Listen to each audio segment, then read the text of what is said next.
Oi, pessoal! Mais uma matéria começou. Agora vamos para desenvolvimento psicomotor na infância. Tendo em vista que tanto na nossa atividade 1 quanto no nosso mapa vão ser trabalhados elementos da psicomotricidade e que devemos entendê-los, Tanto para a gente conseguir escrever ali na atividade 1, que a gente tem que fazer uma pequena explicaçãozinha, quanto para a gente poder estar montando depois a nossa atividade lá no mapa. Então eu vou fazer tipo um combo das duas atividades nesse vídeo, para não ficar algo muito cansativo de eu ter que ficar repetindo todas as mesmas informações no vídeo da atividade 1 e depois no mapa, tá bom? Vamos lá então. Primeiramente eu vou falar um pouquinho, sobre a atividade 1, Na comanda da atividade fala um pouquinho sobre a educação psicomotora, o que ela é, o que ela enfatiza. E depois ela nos coloca uma situação hipotética, de uma professora, a Roberta, que seria da educação infantil, que ela está trabalhando com crianças de 4 anos, muito importante ficar frisado essa questão da idade, porque lá na BNCC vai ter diferença de atividades para as crianças de 4 anos e para as crianças menores. Vamos dizer que esses 4 anos seria ali o jardim, conhecido por muitos como jardim. E está dando ali um exemplo. O que seria esse exemplo de atividade que ela colocou, Pegar 5 bambolê, colocar um na frente do outro ali. Depois, lá no final, um balde, a criança vai ter que estar pegando a bolinha, pulando nos bambolês e colocando a bolinha lá no final no balde. Daí eu já escutei algumas conversas aí, mas que elementos lá da BNCC eu posso estar escolhendo? Se você for analisar, depende da ênfase que você vai dar nessa atividade. Tem mais elementos que podem estar sendo escolhidos. Você pode estar indo pelo lado do brincar, pela questão de jogos, pela questão do manuseio, porque a criança também vai ter que manusear, a mão para conseguir um objetivo ali, que é estar acertando, colocando a bolinha lá dentro do balde. Então tem mais questões que você pode estar trabalhando nessa atividade. A questão é você estar conseguindo depois, junto no decorrer das duas explicações, colocar esse teu ponto de vista quando você for estar explicando os elementos da psicomotricidade que está perdendo ali, Daí, diante disso, vamos lá na comanda, ela diz para a gente estar consultando a BNCC, logo que a gente vai estar consultando a BNCC, a gente não pode esquecer de estar colocando na referência também. Apresentar o campo de experiência. O campo de experiência seria aquele, o eu, o outro, nós, gestos, sons, movimentos, até esqueci o nome agora certo, mas são aqueles 5 que tem lá na BNCC, e dentro desse campo que a gente escolheu, estar escolhendo 2 objetivos de aprendizagens e desenvolvimento.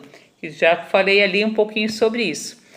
Feito isso, acho que a questão que vai ter um pouquinho mais de trabalho aí é a gente estar analisando quais são os elementos da psicomotricidade que vão estar sendo envolvidos nessa atividade.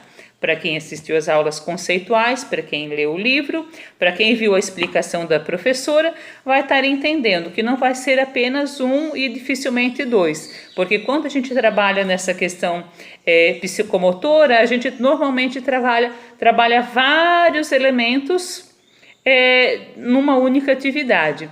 Então eu vou estar aqui falando um pouquinho o que eu encontrei ali no livro sobre esses elementos, também colocando as páginas e alguns apontamentos interessantes que eu achei aqui, tá bom? Lembrando também que lá na comanda da atividade não é estipulado a quantidade de linhas, mas não sei se para todas as pessoas, mas quem está sendo a minha mediadora no momento é a Renata, e ela mandou uma mensagem junto ali no Fale com o Mediador, dizendo que a quantidade de linhas, apesar de não ser estipulada, ela indicaria estar sendo trabalhado um texto único, que então não pode estar sendo colocado tópicos, então você tem que estar redigindo desde lá da BNCC aos objetivos em forma de texto, e estar sendo utilizado de 20 a 30 linhas. Mas eu passei uma linha, ou faltou uma linha para dar 20. Como não foi estipulado, eu acredito que não vai dar problema nenhum, mas, como diz, é bom a gente sempre tentar manter esse parâmetro que os mediadores nos orientam, Então vamos lá para os elementos psicomotores. Esses elementos psicomotores é mesmo como está lá no livro, como elemento da psicomotricidade. Eles estão a partir da página 88 do nosso livro, começando falando pelo esquema corporal. E o que seria a questão do esquema corporal? Seria parte do controle do corpo que a criança deve ter. Na verdade, não só a criança, toda pessoa, né? Porque acaba, se ela não tem esse controle, ela acaba sendo um pouquinho desajeitada, vamos dizer assim. Acaba derrubando copos numa mesa, tendo algumas situações às vezes desagradáveis, que com esses exercícios simples aplicados dentro de sala de aula, talvez estaria superando essa situação. Se a gente continuar lendo o livro um pouquinho adiante, na página 91, a gente tem algumas sugestões de atividades. Essas sugestões, elas vão estar servindo tanto para a gente analisar se numa essa questão que a gente tem ali da atividade 1 está sendo incluída nessa sugestão, como ela vai estar falando também, nos orientando em como a gente vai poder estar montando depois o nosso circuito lá no mapa. Bem interessante o pessoal estar lendo, tá? Um pouquinho para frente, na página 92, fala sobre a estrutura espacial, que é onde que permite, né, a gente estar, vamos dizer, reconhecendo o movimento, o espaço, a sequência de gestos, o que vai ter, né, como diz, saber se situar, vamos dizer assim. E na página 95, ela fala, por exemplo, que a criança utiliza essa situação ao tentar acertar um alvo, que ela consiga saber se situar, né, fazer aquela sequência de exercícios e estar fazendo isso. Ou então quando ela pega um balde lá e tenta brincar com aquele balde acertando algum outro objeto. Então a gente já consegue entender um pouquinho mais onde pode ser utilizado isso daí. Mais para frente, na página 95, nós temos falando sobre a estrutura temporal, que seria aquela noção de tempo, né, que é um pouquinho mais complexa da criança estar entendendo, mas ela consegue desde pequena estar sendo atribuída através da questão da rotina. Aos poucos a criança entende, depois de eu mamar eu vou fazer tal coisa, eu vou dormir, por exemplo, ou então depois que eu almoço eu vou para a escolinha. Nessas situações assim pequenas que ela começa a ter aquela situação temporal. E nas sugestões dessa questão aí, desse elemento, né, na página 97, a gente tem como, por exemplo, jogar uma bola para um colega ou jogar em algum alvo, entre outros exemplos. Na página 98, nós temos falando sobre a coordenação dinâmica geral, que seria aquelas sequências, né, que é utilizado grandes grupos musculares, né, quando a criança vai tentar jogar uma bola num local lá demarcado pelo professor, quando ela dá um salto muito grande, que ela vai estar movimentando muitos grupos musculares, ela vai estar utilizando essa coordenação dinâmica geral.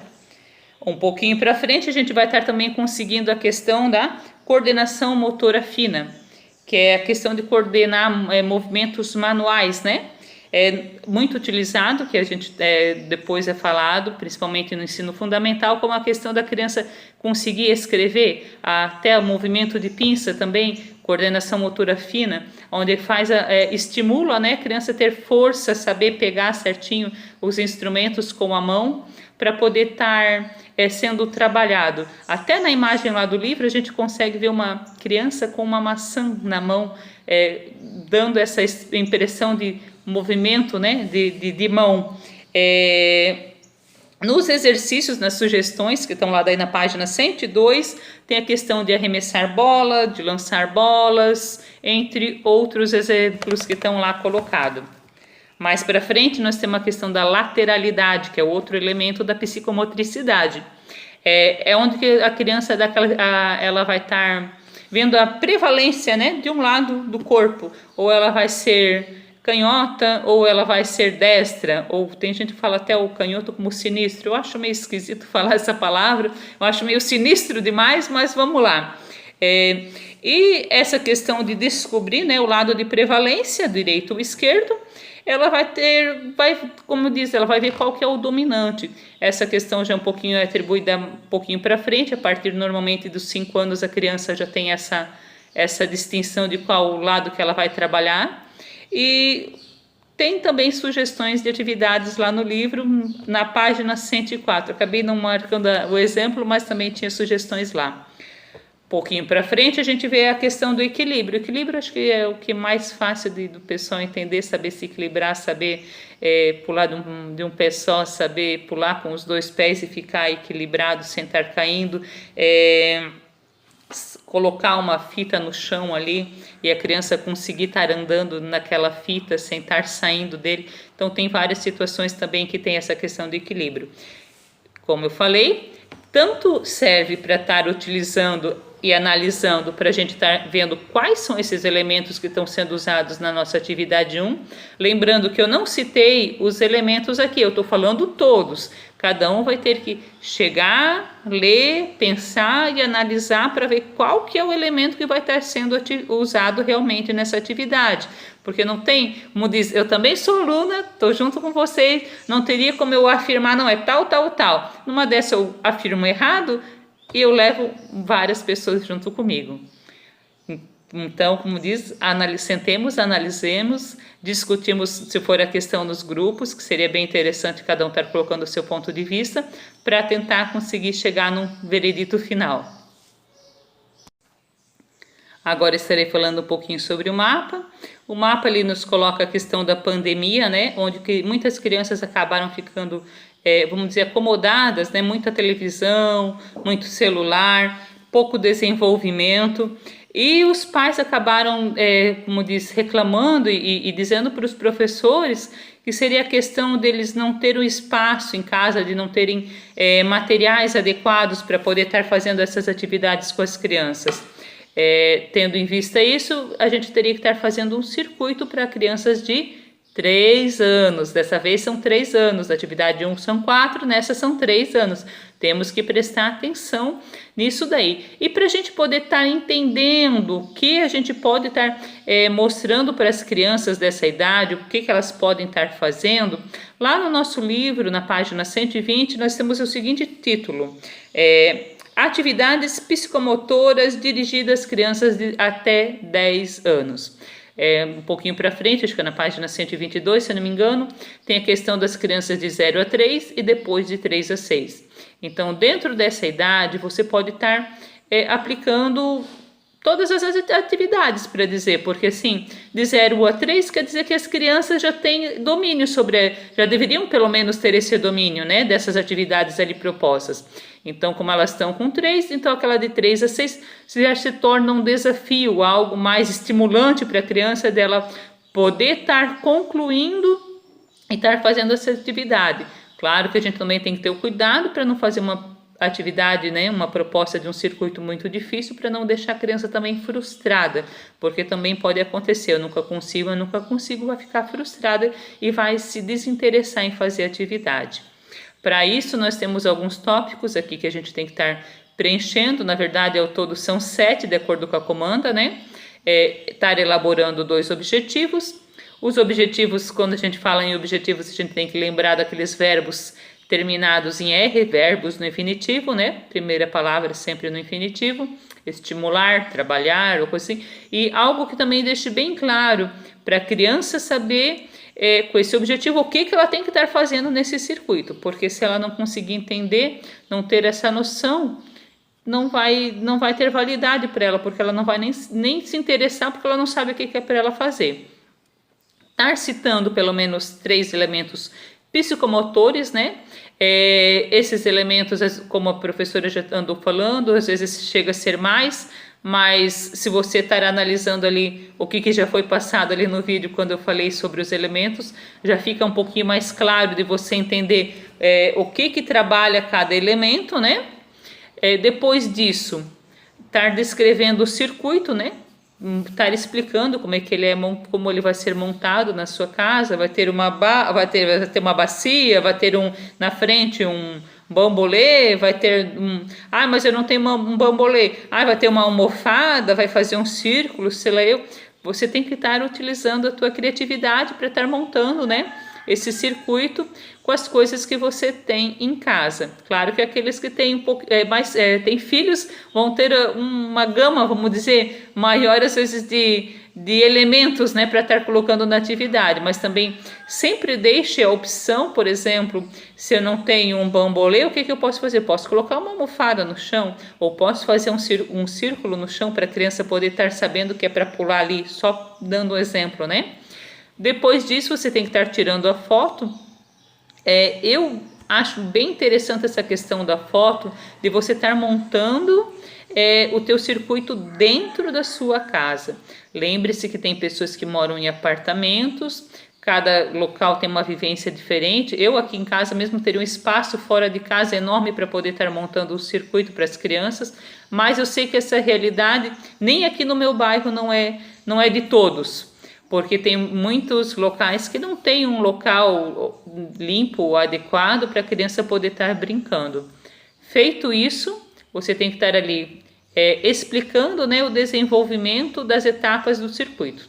Bem parecido com a questão um pouquinho anterior, que é para você estar descrevendo a organização do circuito, só que nessa daqui vai ser mais detalhada, né?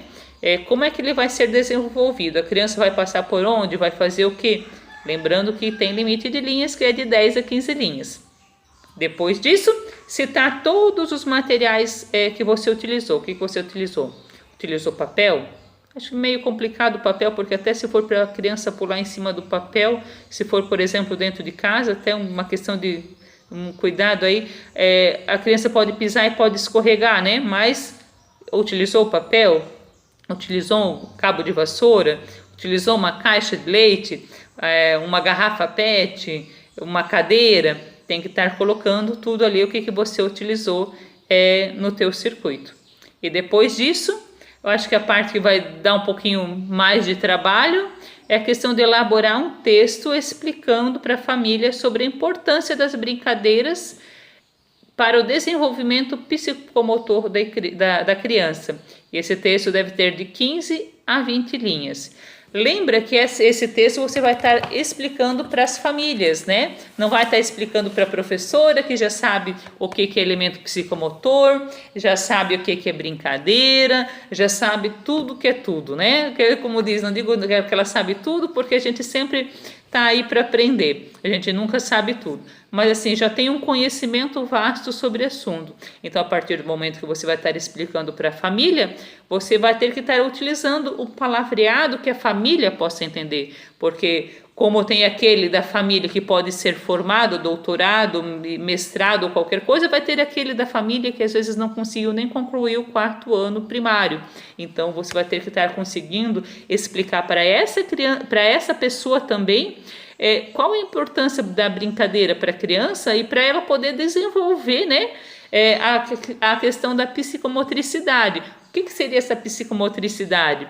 O que ela faz de diferente? O que ela tem de tão importante para ser estimulada? Por que ela tem que ser estimulada, né? Se você pegar lá no teu livro, vamos catar o livro agora, página 118, fala sobre a importância das atividades psicomotoras para a criança até os 10 anos. Interessante ler, apesar que eu já falei anteriormente, mas é interessante a gente estar lendo isso. Mas lá para a página 48, mais no início do livro, fala a questão do brincar, né? Brincar como a principal ferramenta da infância. Também coloca a questão do brincar e a aprendizagem, a diferença entre o brincar, o brinquedo e a brincadeira. Então, vamos dizer, né? É um livro recheado de informação, é difícil de falar, não, leia só isso, leia só aquilo. A questão é, utilizando ele, não esqueça de referenciar na sua atividade. Utilizou algum outro material? Não esqueça de estar colocando os créditos e referenciando depois no final, né? Porque isso é muito importante. A questão do plágio está aí, a gente tem que já deveria ter aprendido quem não aprendeu ainda, e quem não aprendeu ainda dá tempo, porque sim, sempre que a gente utiliza um outro material, tem que estar referenciando. Como eu falei lá na atividade 1, o mínimo de referência que vai ter é a BNCC e o livro, porque é onde a gente vai estar colhendo informações. E no mapa, no mínimo, o livro tem que estar lá. Então, espero que vocês tenham gostado. Ficou meio grande, tentei falar um pouquinho mais rápido para não ficar tão grandão assim, porque estava cheio de informações, mas eu achei que não seria interessante fazer 2 vídeos separados, porque o assunto é exatamente o mesmo, um complementa o outro, tá bom? Espero que tenham gostado e até a próxima.